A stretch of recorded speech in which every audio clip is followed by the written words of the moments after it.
ازيكم عاملين ايه؟ يا رب تكونوا بخير. رجعت لكم بقى النهارده في فيديو جديد، والفيديو النهارده هوريكم كده شويه مشتريات اشتريتها بمناسبه السنه الجديده، وكمان شويه حاجات كده عملتها في البيت. ان شاء الله الفيديو هيعجبكم قوي. ايه اول حاجه كده هنبدا بيها؟ هوريكم كده شويه المشتريات اللي انا اشتريتها. كنت حابه كده برضو ان انا اعمل تجديد بسيط كده في البيت عندي بمناسبه السنه الجديده. فاول حاجه اشتريت القماش اللي انتوا شايفينه ده.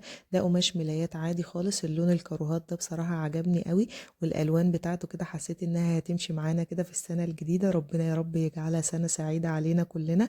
وبصراحة كنت عاوزة ادخل كمان اللون الاحمر واللون الاخضر، بس ما كانوش موجودين وانا بشتري القماش. فكان عندي كده الطرح اللي هي بتاعت زمان، اللي احنا كانت بتبقى قطن، قماشتها قطن. فحبيت بقى ان انا استخدمهم كده كده مركونين، ما بنعملش بيهم حاجة. فحبيت بقى ان انا استخدمهم كده، وهبدأ ان انا ادخل اللونين كده في بعض، الاحمر كده والاخضر. وكمان هندخل معاهم كده كوشنز لونها كاروهات اللون اللي معايا ده. فحسيت كده ان الشكل كله هيبقى معايا كويس. ايه تاني حاجة كمان اشتريت البراويز الصغيرة اللي انتوا شايفينها دي. الحجم بتاعها كان 10 في 15 تقريبا.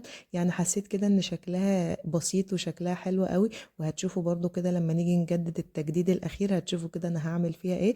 هوريها لكم كده، هستخدمها بطريقة جديدة ان شاء الله. فكرتهم برضو هيعجبوكوا قوي. إيه كمان اشتريت فرع الورد اللي انتوا شايفينه ده. الوردة بتاعته كده حسيت ان بصراحة شكلها مختلف، فاشتريت بقى منه كده، لان بصراحة حسيت ان شكله حلو كده وعجبني قوي. ايه اخر حاجة كمان اشتريتها؟ شايفين بقى دي صينية صغيرة كده، كمان معاها المج بتاعها كده على شكل اللي هو رجل التلج ده. بصراحة شكلها حلو قوي، عجبتني جدا، وحسيت ان شكلها بسيط كده وشكلها برضو شيك. قولوا لي برضو رأيكم كده، شكلها حلو ولا ايه؟ بصراحة عجبتني قوي. إيه دي كمان حاجة من المشتريات اللي انا اشتريتها. وبصوا بقى كمان كان عاجبني قوي بصراحة، اللي هي البيوت الديكور ديت. كنت بصراحة نفسي اجيب منها قوي، فلما سألت بصراحة على اسعارها حسيت ان الاسعار غالية قوي، اوفر بصراحة. فقلت والله اللي انا عاملاهم في البيت بطريقة برضو سهلة وبسيطة، هعملها بقى معاكم النهاردة في الفيديو كده. بوريك اهو ان انا بجهز واحد تاني كمان هعمله. انا حبيت كده اعمل واحد معاكم. انا حبيت كده ان انا اعمل واحد برضو معاكم كده، علشان لو حابين برضو ان انتوا تجددوا كده وتعملوا عندكم برضو في البيت. والنهارده برضو هنعمل رجل التلج كده بطريقه بسيطه. ايه بصوا بقى الجميله دي، اليقطينه الجميله دي بصراحه كان نفسي فيها قوي. كنت كلمت واحده كده اونلاين انها تجيبها لي، بس برضو حسيت بصراحه ان سعرها غالي قوي.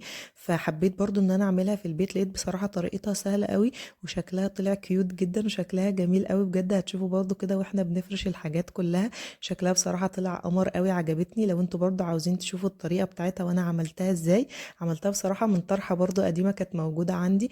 لو انتوا حابين تشوفوا طريقتها اكتبولي برضو تحت في التعليقات كده، ونعملها ان شاء الله في فيديوهات جاية مع بعض. إيه بصوا بقى كمان عملت الهدايا اللي انتوا شايفينها دي بالكراتين. شكلها كان حلو قوي. كنت شفت منها كده برضو بوكسات كده كانوا حاطينها فوق بعض، فحسيت ان شكلها بصراحة حلو قوي. فانا نفذتها كده بكراتين موجودة عندي، وصراحة طلع شكلها حلو قوي. انا نفذت الحجم الكبير ده، وكمان بجهز ان انا اعمل حجم تاني صغير كده. بوريكم برضو انا بدأت ان انا الزق عليه كده برضو الفوم، وهكمله برضو بنفس الطريقة كده، واحطهم برضو عندي كده في الريسبشن عندي. هيدي برضو شكل حلوة كده وبهجة حلوة برضو كده في السنة الجديدة. إيه بصوا بقى هنبدأ أول حاجة الفيديو هوريكم طريقة عمل اللي هي بيوت الديكور دي بطريقة سهلة خالص وبسيطة. أي كرتونة كده موجودة عندكم، نفس الكرتونة اللي عندي دي بنفس الشكل كده. دي كرتونة كانت قديمة كده موجودة عندي، دهنتها بس كده باللون البيج اللي انتوا شايفينه ده. وطبعا ممكن تحطوا أي لون برضو انتوا عاوزينه. إيه هي الوش التاني بتاعها كان مرسوم عليها قلب شفاف كده، فقلت برضو هيبقى شكله كويس. يعني نعمل مثلا ناحية يكون عليها البيت أو الشبابيك والباب وكده، والناحية التانية برضو ممكن ان انا استخدمها بالقلب، هيبقى شكلها برضو حلو قوي. والنور برضو موجود جوه فيها كده، هتدي برضو شكل كويس قوي. إيه بدأت كده ان انا بقى ايه، كنت رسمة الباب والشبابيك كده على ورق بره الاول، وبعدين بدأت ان انا انقله كده على الكرتونة اللي هي موجودة معايا. هنقلهم كلهم كده بنفس الطريقة اللي انتوا. وبعدين بقى هبدأ ان انا استخدم القطر كده علشان ابدأ اقطع بقى الجزء اللي انا رسمته ده. عاوزة اقول لكم ان القطر بصراحة كان عندي مصدي وانا ما كنتش واخدة بالي بصراحة.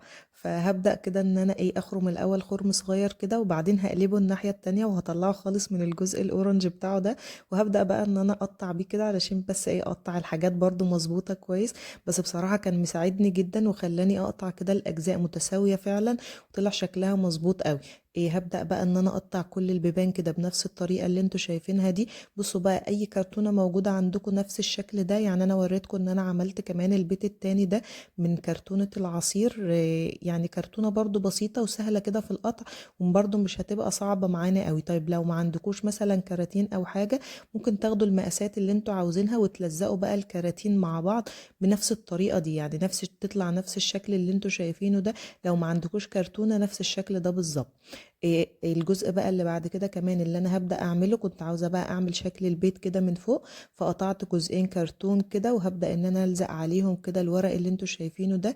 بصراحة كان الدهان البيج اللي هو موجود عندي ده كان خلص، فكان عندي ورق حائط كده برضو لونه بيج، فحبيت كده ان انا الزقه على الورق اللي انا هلزقه على البيت من فوق كده، علشان برضو يدي شكل كويس والالوان كده كلها تبقى ماشية مع بعض. هبدأ كده ان انا الزق بقى الورق على الكرتون اللي هو موجود معايا ده.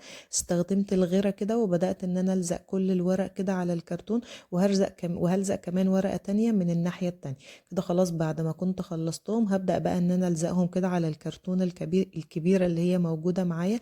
هبدأ احط كده اجزاء من مسدس الشمع، وبعدين هبدأ اثبتهم كده الاتنين من فوق، وبرضو في النص كده هبدأ ان انا احط اجزاء من مسدس الشمع. طبعا الفيديو برضو موضح معاكم اكتر، يعني شايفين كده الخطوات برضو بطريقة بسيطة وسهلة ازاي، وهيطلع معانا البيت بصراحة شكله حلو قوي. وكمان هبدأ ان انا احط بقى فيه كده فرع نور. انا كنت سايبة الجزء اللي تحت دوت، قلت علشان برضه ابقى ادخل منه كده فرع النور، او ممكن كمان نستخدم اي شمعة من اللي هم الشمع الالكتروني ده، بيديله شكل حلو قوي. عايزة اقول لكم كمان ان في الضلمة كان شكل بصراحة البيت جميل قوي. ان شاء الله تجربوا الفكرة دي وتعجبكم قوي. بصوا بقى الجزء التاني اللي هو موجود معانا، هنبدأ نعمل كده بقى رجل التلج بطريقة برضو بسيطة. ممكن حتى الأولاد عندنا هم اللي ينفذوها كده، هينبسطوا بيها جدا. ده كان معصم كده قديم موجود عندي برضو ما عدتش بستخدمه، فبدأت ان انا احشيه كده بالفايبر اللي هو موجود عندنا بتاع المخدات وكده، وقسمته كده نصين، كرة كبيرة تحت وكورة صغيرة فوق. وهبدأ كده بقى ان انا اركب له جزء برضو كان موجود عندي قماش لونه احمر، بدأت ان انا اركبها له كده في النص كده على انها الكوفية بتاعته. وكمان هبدأ ان انا الف عليه جزء برضو من فوق كده كأنها كده الطاقية اللي هو لابسها فوق. وهبدأ بقى كل الاطراف الزيادة اللي هي بتبقى موجودة معايا دي، هبدأ بقى ان انا الزقها عليه كده علشان برضو الشكل بتاعها يبقى كويس كده. تعتبر فكرتها وضحت معانا، والفكرة بصراحة بقت سهلة جدا. طبعا اي بقى زيادة موجودة معانا او كده ببدأ ان انا الزقها برضو بمسدس الشمع. ناقص كده معايا ان انا هعمل العينين بتاعته والمناخير. بدأت كده ان انا استخدم ورق من اللي هو الفوم او ورق كانسون، اي ورق موجود عندكم. قصيت كده جزئين صغيرين لونهم اسود تبقى العينين بتاعته، وجزء كده بسيط لونه اورنج، قلت نركبها على انها المناخير برضو بتاعته كده، هتدي منظر كويس. في عيون كمان كده بتتباع جاهزة، يعني لا برضو لو انتوا مش حابين ان انتوا تستخدموا الورق او كده، ممكن تستخدموا العيون اللي هي بتبقى جاهزة دي وتركبوها برضو. هبدأ كده الزق بقى الاجزاء التانية دي. انا بس كنت حابة ان انا اعمل معاكم الفكرة بطريقة بسيطة خالص.